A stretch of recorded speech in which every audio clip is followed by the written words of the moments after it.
मानव सेवा एनजीओ त्याचे अर्जुन कुमार सुतार महाराष्ट्र प्रदेश अध्यक्ष आहेत आणि या मानव सेवा एनजीओ यांनी बाळासाहेबांच्या आंदोलनाला महाराष्ट्र प्रदेश कडून पाठिंबा मिळतोय। म्हणजे ही काय साधी सोपी गोष्ट नाही, म्हणजे महाराष्ट्रभर बीएसपी जागा आहे आणि आता ते लोन पूर्ण भारत देशात पोहोचत। कारण का तर ही भारताचीच योजना आहे, भारताच्या पंतप्रधानांनी योजना काढली आहे, हर घर हर नल, नल में जल, पण जल भी नाही आणि नल भी गंगायला लागल्यात। ती आता तुम्हीच बघा आणि ही योजना आता बीएसपी थांबणार नाही। कारण आता उत्तर प्रदेश मध्ये मायावतीजींचं सरकार होतं, त्यांनी उत्तर प्रदेश म्हणजे महाराष्ट्रावर देशातील मोठं राज्य आहे आणि त्या राज्यामध्ये त्यांनी सत्ता केलेली आहे। मग अजून आपल्या महाराष्ट्रामध्ये तरी आता आंबेडकरांची चळवळ झाली, इथे का जागा होत नाही बीएसपी? आम्ही सुद्धा बीएसपीच्या विचाराची माणसं आहोत, कारण इथे सेक्युलर पार्टी म्हणून बीएसपी, जनता दल अशा अनेक पार्टी आहेत, म्हणून आम्ही बाळासाहेबांच्या विचाराशी सहमत आहे, म्हणूनच आम्ही या आंदोलनाला पाठिंबा दिला आहे आणि हे आंदोलन तीव्र करून आम्ही आमच्या मागण्या पदरात पाडणार आहे। कारण हे सरकारने दिले, हे आमच्या मागण्या आहेत पण सरकारकडे नाहीत, सरकारने दिलेले अधिकाऱ्यांना कुठं तर रोखलेलं आहे। त्यामुळे त्या रोखलेल्या जे मागण्या आहेत ते काय कुठं अडकलायची, कुठं वड्यात पैसे अडकल्यात ते आणून ते जेलमध्ये घालावं, एवढी आमची मागणी आहे। एवढंच बोलून मी 2 शब्द संपवतो। जय हिंद, जय महाराष्ट्र। 3 आमदारपैकी आतापर्यंत तुम्हाला एकही आमदार भेटण्यासाठी आले नाहीयेत अजूनही, आणि तुम्हाला वाटतंय का आता येतील म्हणून? 15 ऑगस्टला ते अनावधानानं आमच्याकडे भेटायला आले, त्याच्यानंतर आम्हाला वाटत नाही पुढल्या 26 जानेवारीपर्यंत येणार। 26 जानेवारीला ते बी आमच्याकडेला कोणतरी असेल तर ते आमच्याकडे येते, जर इथं कोण नसेल तर ते तिकडं तिकडे जाऊ शकते आणि आम्ही बी काय त्यांना फोर्स टाकत नाही। आम्हाला न्याय कुठला आमदार खासदार देणार नाही, आम्हाला न्याय इथं बसणारे जे संविधानाने पदाधिकारी आहेत ते आम्हाला न्याय देणार आहेत, त्यांच्याच आम्ही छताडावर बसून आम्ही न्याय घेणार आहे। आम्हाला कुठल्या आमदाराकडे अपेक्षा नाही।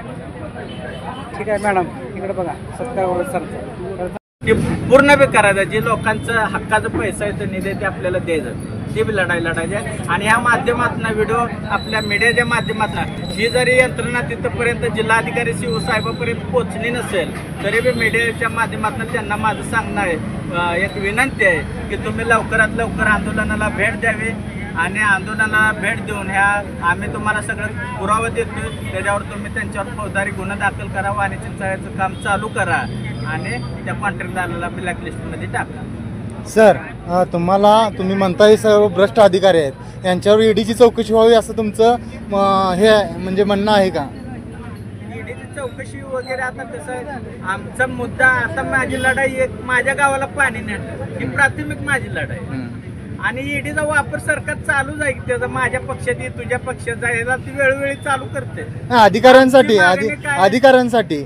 आमची मागणी आमच्या गावाला पहिल्यांदा पाणी भेटू द्या, आमच्या गावाला ज्या दिवशी पाणी भेटेल तेव्हा ईडी आम्ही मागणी हा यांच्यावर कारवाई करणार आणि ती ईडीन बिडी कधी आणायची नाही, म्हणजे असे तुमची इच्छा आहे का? आमची इच्छा मस्त भ्रष्ट कारभार थांबला पाहिजे आणि योग्य सगळं गुलाम जे आम्ही स्वातंत्र्य म्हणून घेणारे ना, आम्हाला 3 दिवस स्वातंत्र्य दिवस साजरा करायला फोर्स करणारी ही जी यंत्रणावर आता बसायला लागली की तुम्ही स्वातंत्र्य झाला ही मान्य करा। 3 दिवस आता आम्ही पहिलेच बारका असताना चांगले चांगले कपडे घालून 15 ऑगस्ट 26 जानेवारी साजरा करायचा आहे, आता या आम्हाला प्रेशर टाकते तुम्ही 3 दिवस तिथे गेलाच पाहिजे। म्हणजे आम्ही काय आता पाकिस्तानात गेलोय का पाकिस्तानात ना आलोय, आम्हाला तुम्ही सिद्ध करायचं 3 दिवस। या एवढ्या गावाला पाणी नाही, या पाणी नसल्यामुळे तुम्ही आज इतकी बसताय, तर या सांगोला तालुक्याचे लोक काय म्हणतात? इथं एक आपले जे आमदार ते 15 ऑगस्टला त्यांचं एक नियम आहे की बाबा 15 ऑगस्टला इथं जे आंदोलन करते ती त्यांना भेटी देणं।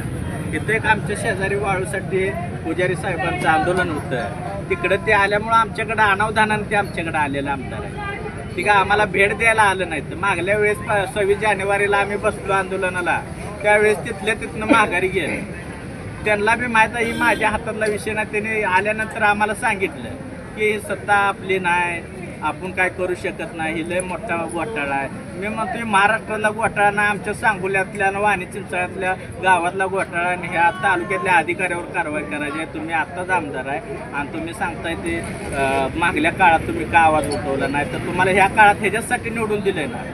आम्ही आज आवाज उठवू शकत नाही म्हणून तुम्हाला निवडून दिलंय. तुम्ही हे विषय घेतला पाहिजे, तुम्ही ह्यांच्यावर कारवाई केल्या पाहिजे. त्या एवढं आमचं आमदाराकडनं काय अपेक्षा नाही का. आमची लढाई आम्ही संविधानाने लढणारी माणसं आहे, न्याय बी देणारी माणसं. या अधिवेशनाला आमदाराचा पाठिंबा नाही, या तुमच्या उपोषणाला आमदाराचा पाठिंबा नाही. आमच्या उपोषणाला कुठल्या आमदाराचा वगैरे पाठिंबा नाही. का तरी आमदारांनी जी घेतलेली कामं असतील का तर कॉन्ट्रॅक्टदार त्यांचंच आहे. तिने आमदारांचं कॉन्ट्रॅक्टदार ह्याच्यात माझ्या लिस्ट आहे सगळी, त्यांचंच कॉन्ट्रॅक्टदार आहे. तर ह्यांनी समर्थन कसं द्यायचं आम्हाला. आम्हाला त्यांची अपेक्षा बी नाही. आम्ही संविधान घेऊन चालणारी माणसं 100% आम्ही न्याय देऊ माणसं.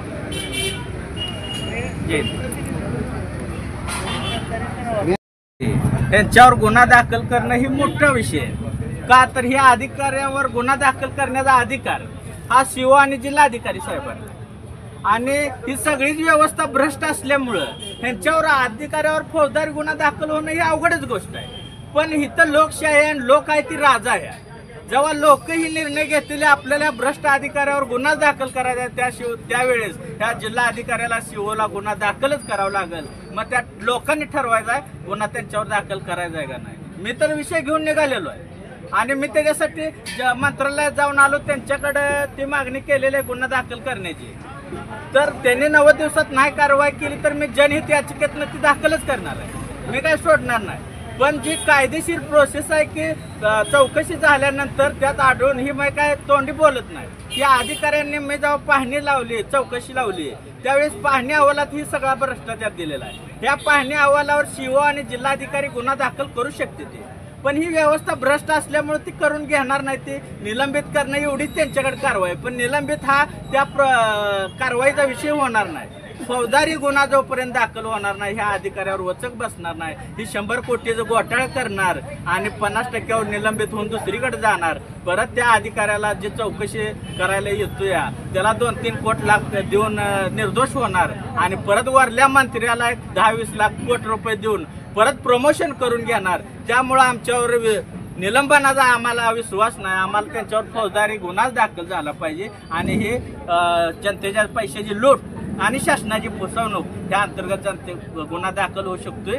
फक्त जनतेला हे जे ताकद बनावं लागेल. वाणी चिंचळ्याला पाणी 100% जाणार. जोपर्यंत पाणी जाणार नाही तोपर्यंत मी उठणार नाही. मग जनतेने ठरवायचा ह्याच्यावर गुन्हा दाखल करायचा आहे. ईडीची वगैरे आपण 33 दिवस झाले इथं बसलाय.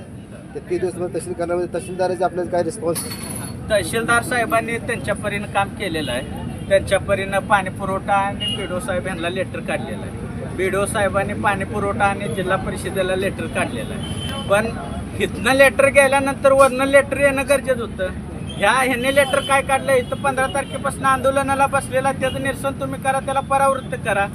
त्यासाठी जिल्हा लेवलनं कुठलाच अधिकारी आला नाही. पण खरा चोर आहे तर पाणी पुरवठा अधिकारी. ह्याच्या अगोदरची ना आताची ह्याच्यावर कारवाई करत नाही. तुम्ही इथं आंदोलनाला येऊन भेट देत नाही. इथं घडलेली परिस्थिती तुमच्याकडे एक बी लेटर मला आलं नाही की आम्ही झेडपीला एक तर पाठपुरावा केलाय. नुसतं एक लेटर देता वरनं आल्याला तुमचा काहीच पाठपुरावा नाही. आणि मेन मध्ये तुम्ही त्या आंदोलन हे ठेकेदाराला लेटर काढणं गरजेचं होतं. आंदोलन बसले आणि तो काम तिथं पूर्ण कर, असं कुठलंही या पाणी पुरवठा विभागानं लेटर काढलेलं नाही. ही एक वाणी चिंचळ्यातला जलजीवनचा विषय नाही. मी चौकशी केली, बाकीचं जी कामं चालू आहेत ती बी भ्रष्ट स्वरूपात चालू आहेत. तर अशा भ्रष्ट व्यवस्थेला वचक बसवण्यासाठी जनतेने एकत्र यावं. ही वाणी जलजीवन एक मोहरा आपण टाकलाय, पण ह्याच्यावरनं सगळ्यात त्यांच्या कारभारावर आपण आळा घालू शकतो. तर ह्याच्यात पाणी पुरवठा विभाग निष्क्रिय ठरलेला आहे. आणि बीडीओ साहेबांनी वेळोवेळी मला बी फोन, धनशेट्टी साहेब म्हणून ते त्याच्या चौकशीसाठी येतं, त्यांना फोन लावलं पण त्यांनी बी काही रिस्पॉन्स दिलेला नाही. पण मला तुम्ही जोपर्यंत त्यांना वेळोवेळी पाठपुरावा करणार नाही, त्यांच्यावर प्रेशर टाकणार नाही, तोपर्यंत ती बी येणार नाही. आज एक गाव तुम्हाला पाठिंबा देतं, अशा किती गाव आहेत तुमच्या भागात पाठिंबा देण्यासाठी? आता मला जुजारपूर, यलमार मंगेवाडी, वासूद, त्याच्यानंतर कमलापूर, वाटंबरे, चिंचोली अशा अनेक गावात आलेलं आहेत. माहिती यादवाची तर आज बॉडी आली असेल आहे का, ते मला येतो म्हणलेली बॉडी. सरपंच सदस्य वगैरे सगळे आंदोलनाला सपोर्ट